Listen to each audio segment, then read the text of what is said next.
नमस्कार ताई, मी collector वनूच्या artist interview मध्ये जयेश, तुझं स्वागत आहे. नमस्कार सर, धन्यवाद. जयेश, आपल्या दर्शक लोकांना तुझं इंट्रोडक्शन करून दे प्लीज. हो सर, नक्कीच. नमस्कार दर्शक हो, मी जयेश संजीव सोनवणे, राहणार चहार्डी, तालुका चोपडा, जिल्हा जळगाव. आणि सध्या मी जवाहर नवोदय विद्यालय जळगाव इथे इयत्ता 10वी मध्ये शिकतोय. ओके जयेश, ताई मी कलेक्टर वेणू या वेब सिरीजची बातमी, न्यूज किंवा ऑडिशन पोस्ट तुला कशी मिळाली आणि तुझं सिलेक्शन कसं झालं हे जरा आपल्या दर्शक लोकांना सांग प्लीज. हो सर, माझ्या जुन्या विद्यालयाचे संगीत शिक्षक श्री पंकज पाटील सर यांच्या मार्फत मला ताई मी कलेक्टर वैनू या राजेश पाटील सरांच्या संघर्षमय जीवनावरील प्रवासाची वेब सिरीज बनते याबद्दल मला माहिती मिळाली. आणि त्यानंतर त्यांनी वडिलांशी संपर्क केला. माझे वडील श्री संजीव सोनवणे ते सध्या चहार्डी दत्त दूध उत्पादक सहकारी संस्थेमध्ये सचिव म्हणून कार्यरत आहेत. तर त्यांनी कॉल केला आणि त्यानंतर माझ्या वडिलांनी मला सांगितलं की वेब सिरीज साठी कॉल होता आणि बापू नावाच्या रोलसाठी, म्हणजेच राजेशजी पाटील IAS सर यांच्या लहानपणीच्या बापू नावाच्या रोलसाठी तुझं कास्टिंग होऊ शकतं, जर तुझी इच्छा असेल तर तसं सांग. मग सुवर्ण संधी होती. तर मला सूचना असं झालं, म्हणजे कसं आहे ना, लहानपणापासून म्हणजे लहानच आहे मी आता, इच्छा होती की आपण कुठेतरी झळकलं पाहिजे, कुठेतरी दिसलं पाहिजे. तर ती गोष्ट आता कुठेतरी साकार होईल असा आनंद मनात होता. आणि त्यानंतर संधी आपल्याकडे स्वतःहून चालून आली याचा एक वेगळा आनंद होता. But at the same time एकच गोष्ट मनात आली की आपल्याला एक्सपिरियन्स नाहीये. मग त्यावेळेस मी सर्वप्रथम पंकज सरांना फोन केला आणि त्यांनी मग मला सगळं सांगितलं की या वेळे दरम्यान वर्कशॉप घेतलं जातं आणि त्यामध्ये ऍक्टिंग कशी करायची, स्क्रिप्ट रिडिंग हे सर्व घेतलं जातं, शिकवलं जातं. त्यामुळे एक भीती अजून कमी झाली, आत्मविश्वास माझा दुणावला आणि मग परत एक नवा आनंद मिळाला की यार शिकायला भेटेल काहीतरी नवीन, अजून एक नवीन एक्सपिरियन्स आपल्याला मिळेल. सो इच्छा झाली की आपण करू. बट त्यानंतर एक प्रश्न असा परत मनात आला की रात्रीचं जे 9 ते 11चं वर्कशॉप आहे ते अटेंड करण्यासाठी आता आपण घरी आहोत. बट त्यानंतर जर आपली शाळा उघडली तर काय? आणि त्यानंतर दुसरा प्रश्न असा की आपण यावर्षी 10वीला आहोत, डोक्यावर बोर्डचे एक्झाम आहेत, शूटिंग 20 आमची 13 एप्रिल ते 30 एप्रिल या दरम्यान आहे. तर शूटिंगला आपल्याला सुट्टी मिळेल का? जर शाळा चालू झाल्या तर आपल्याला वर्कशॉपसाठी मोबाईलची परमिशन मिळेल का? असे बरेच प्रश्न होते. पण त्याआधी मेन प्रश्न म्हणजे हो म्हणावं की नाही वेब सिरीजसाठी. तर त्यावेळी मला वडिलांनी खूप मोठा सपोर्ट केला. त्यांचे वाक्य मला सांगावेसे वाटतील. ते म्हणाले मला की बेटा, बऱ्याच मुलांकडे टॅलेंट असतं, त्यांना चान्स असतो किंवा घरच्यांचा सपोर्ट नसतो. बऱ्याच मुलांकडे सपोर्ट असतो, टॅलेंट असतो, पण चान्स नसतो. तुझ्याकडे सपोर्टही आहे, चान्सही आहे आणि टॅलेंट ते त्यांना दिसतंय तर ते तुझ्याकडून काढून घेतील. तर ही संधी जाऊ देऊ नको.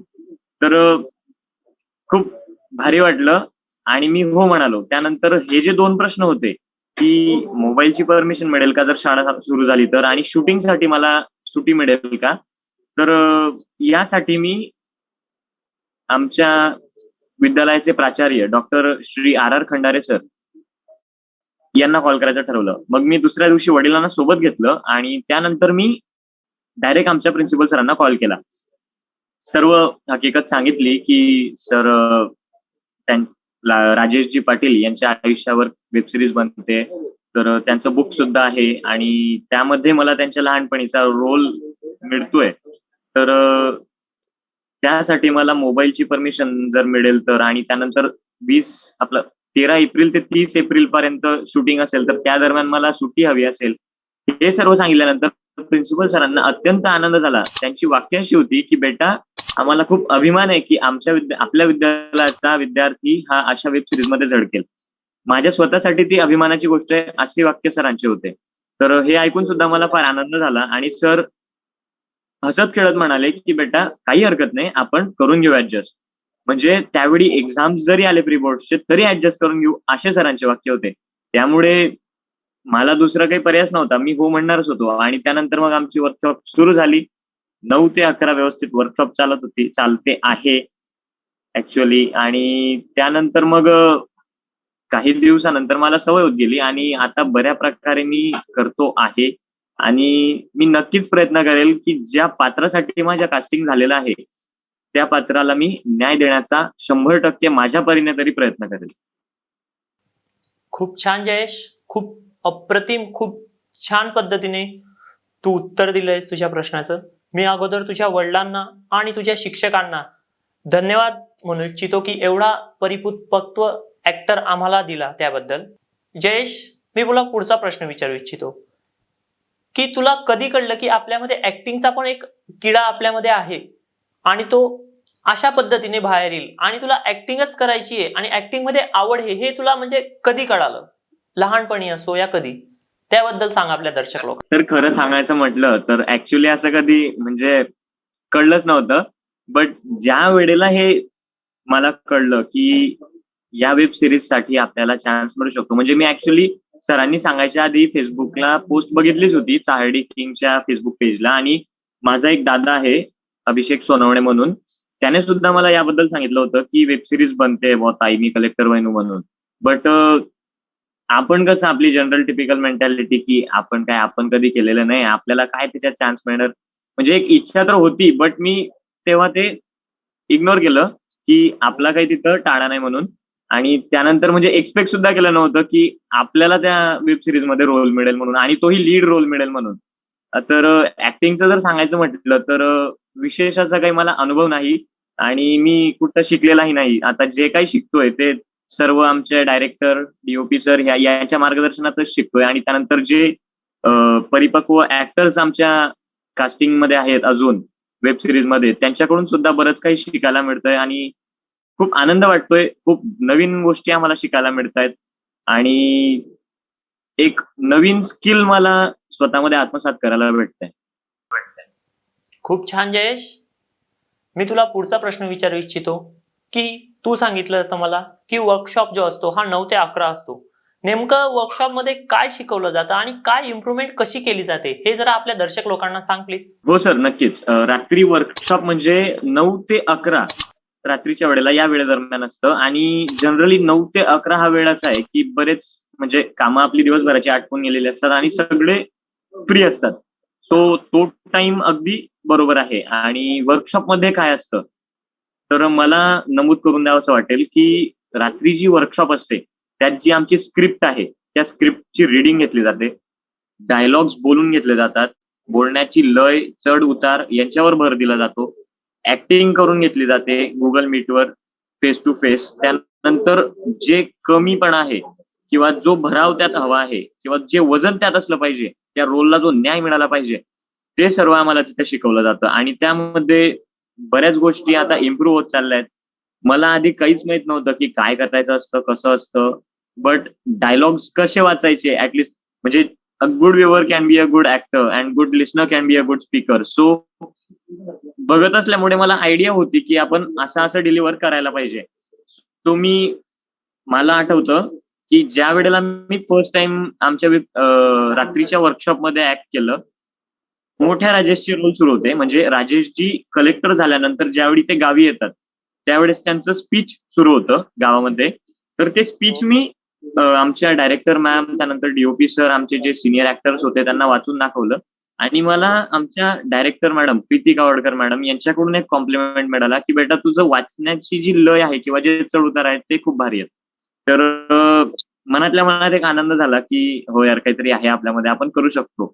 मग त्यानंतर त्यांच्याकडून ऍक्टिंग मध्ये काय करायचं ते शिकायला मिळालं. खूप छान पद्धतीने उत्तर दिलं जयेश तू.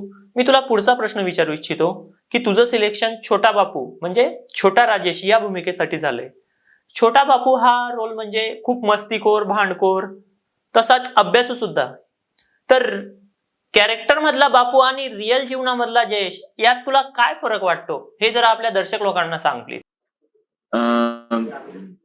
फरक तसा फार नाहीये. मीही मस्तीखोर आहे आगाऊ आहे, मार सुद्धा खाल्लाय बराच. बट वयानुसार सर प्रत्येक विद्यार्थ्यामध्ये किंवा प्रत्येक मुलामध्ये बदल घडत जातो. आणि मी सध्या 16 वर्षाचा आहे. So you know what I want to say. So but sir time जसा चेंज होत गेला तसं फॅसिलिटीज चेंज होत गेल्या. राजेश सर जेव्हा लहान होते म्हणजे बापू हे जे कॅरेक्टर ज्या वेळेला ते अस्तित्वात होतं त्यावेळेला त्यांना पाहिजे तशा फॅसिलिटीज नव्हत्या किंवा त्यांचं बालपण वेगळं होतं आणि त्यापेक्षा थोडस मायनर माझं बालपण वेगळं होतं.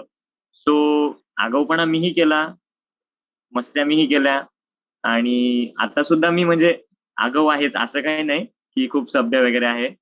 बट एक लिमिटेड टाइम पिरियड साठी किंवा एक लिमिटेड लिमिटमध्ये मी थोडं आगाऊ आहे आणि म्हणजे स्वतःच येणार जे आहे ते आहे. सो डिफरन्शिएट फार तसा काही नाही. बट हो एक आहे की टाइम थोडासा चेंज असल्यामुळे मला थोडस कॅरेक्टरमध्ये डिफरन्शिएट आहे. जास्त नाही बट थोडासा आहे. ओके. आणि त्यानंतर जो जी चंचलता त्यात असायला हवी ती मला त्यात ऍड करायची गरज आहे.